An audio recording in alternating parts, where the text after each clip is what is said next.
le foto della scheda video. E voi vedete? Guarda quanto è grossa. È un radiatore, raga. È la stessa dimensione dei cosi che generano calore l'inverno. Quando te c'hai freddo l'attacchi alla spina elettrica. C'ha la stessa dimensione. È gigantesca. Io volevo l'Asus TUF che è più piccola. È 3 cm più piccola. E forse 1 centimetro più stretta. O 2. Questa è più larga anche della 4090. Non si capisce perché. Questo è il dietro, che c'ha sopra delle coordinate. E niente, poi se un giorno mi ricordo voglio vedere che corrispondono nel mondo. Fatte col flash e senza, perché il telefonino diceva che c'era bisogno del flash, però a me mi sembrava decente anche senza. Quindi in realtà è una scheda che si lascia montare in tutte le direzioni, perché anche sul retro è abbastanza carina.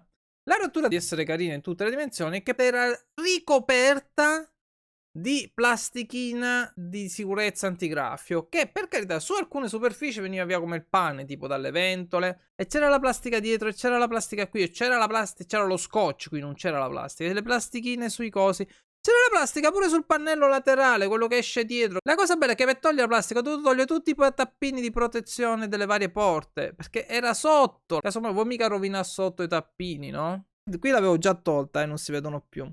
Infatti all'inizio sembra tutta lucida e invece poi quando lo togli ti accorgi che una cosa è satinata, l'altra è lucida. E come diceva anche uno in un video, sti colori qui non sono pastello, hanno un effetto loro di luce e rendono molto meglio dal vivo che in foto. E già qua vedete come cambia il colore delle cose, con flash e senza, perché sono traslucidi.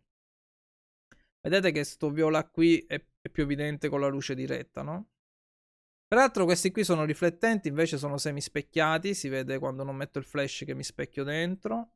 L'unica cosa è che o la monti di quei tipi che mettono frontale al pannello del coso, oppure come l'ho montata io, cioè normale, perché dell'estetica non mi frega niente, non si vede niente di tutto ciò, insomma. Si vede solo il radiatore laterale che, da tanto lo vedrete perché c'è la foto, eccola qua.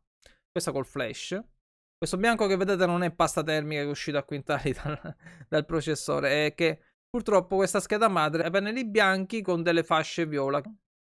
Vedete, la scheda sopra c'ha questa cosa qui. La cosa comoda della scheda madre è che ha il pannello laterale già attaccato, quindi non lo dovete ricordare di attaccarlo voi. Poi c'ha la protezione per gli hard disk M2 e c'ha questa protezione qui che va a finire totalmente sotto la scheda video e non si vede minimamente. Quindi tutto sto viola traslucido qui delle fasce, a parte che c'è a chi piace, a me non piace e sono quasi contento che viene coperto totalmente. Non serve a nulla perché quello lo copre il dissipatore della CPU e quello lo copre totalmente la scheda grafica.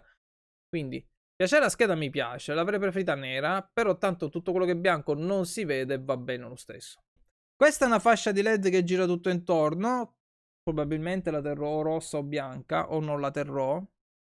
Insomma, un bel po' di accorgimenti costosi che non servono. Invece, dove devono fare un accorgimento che costasse qualcosa è nel cavo. Questo è il cavo classico della Nvidia. Se tu vai a cercare cavi 4090 bruciati della Nvidia, trovi sto cavo qua. E infatti stiamo pensando di spendere altri 20 euro per cambiare quel cavo lì, perché secondo me con quel cavo lì non si chiude neanche il pannello, perché sta 4070 Strix Rogue è più larga della 4090 Rogue Strix, 3-4 mm, però è più larga. E invece la 4090 di lunghezza arriva in faccia alle ventole, che proprio le tappa, mette proprio la mano sulla ventola. E forse mi toccherà comprare 21 euro di cavo decente, che io mi aspettavo di trovarlo già nella scheda, perché tutti quelli che hanno fatto una foto della loro scheda hanno tutti il cavo che voglio comprare. A questo punto vado su Amazon e ve le faccio vedere queste cose. E il cavo che voglio io, e che l'ho visto a tutti quelli che vedevo in internet, c'avevano come sto tizio qua. C'avevano sto cavo qui. E ho detto, bello, l'Asus ti dà sto cavo qui. E io mi aspetterei che l'Asus ti dia sto cavo qui. Tu dici, perché ti aspetti quel cavo? Prima di tutto perché sto cavo grida ROG da tutte le parti. Ok? Non quella standard Nvidia. Vedete che qui i singoli cavi sono gestiti meglio, non ci sono 3 palloni di cavi che non si possono piegare. E poi non solo lì ci sono 3 palloni di cavi. Ci sta pure sto specie di nastro isolante che ancor più ti impedisce di piegarli decentemente. Quindi secondo me qui il pannello non si chiude. Ma anche perché ovunque vai a vedere una build fatta con queste schede qua, la gente usa sti cavi qua. Se tu vai in internet e dici, vediamo come sta installata nel case. Ovunque lo trovi installata nel case, trovi sti cavi qua. Io sapevo che c'era un cavo dentro la scheda video, perché quando fanno gli spacchettamenti fanno vedere che tirano fuori il cavo. Questo è il cavo per attaccarla, però nessuno spacchetta mai il cavo, rimane sempre nella busta, quindi io pensavo fosse questo. Perché poi tutte le foto che vai a vedere delle build di ste schede qua, c'hanno tutti sto cavo qua. Mica lo sapevo io che tutti lo vanno a comprare sto cavo qui. Davo per scontato che dentro le schede di una certa fascia di prezzo ci mettevano un cavo decente. Quindi questa qua in realtà è la vera cosa che mi ha deluso di questa Rogue Strix. Ma tra l'altro lui c'ha la TUF, che era quella che volevo in realtà io. Vedete che la TUF però non c'ha le cose specchiate dietro, con l'effetto satinato tipo militare grigio, no? Si vede già che la TUF è di fascia inferiore. Però è più piccola la TUF. Lui c'ha un video, non so se dal video si capisce che è più piccola, probabilmente no, perché inquadra solo quello. Però vedete che da dietro è assai più bruttina della Rogue. Ma si vede anche che è più piccola, si vede che prende meno spazio. Le larghezze saranno un 10 mm forse. In lunghezza un altro 30 di meno. Però non è che mi dispiace che mi hanno dato la Rogue, però a sto punto, cacchio, se mi hai data la Rogue, mettici un cavo decente. Anche perché, se è così largo, dammi qualcosa da piegare, no? Di lato, per farcelo sta nei case.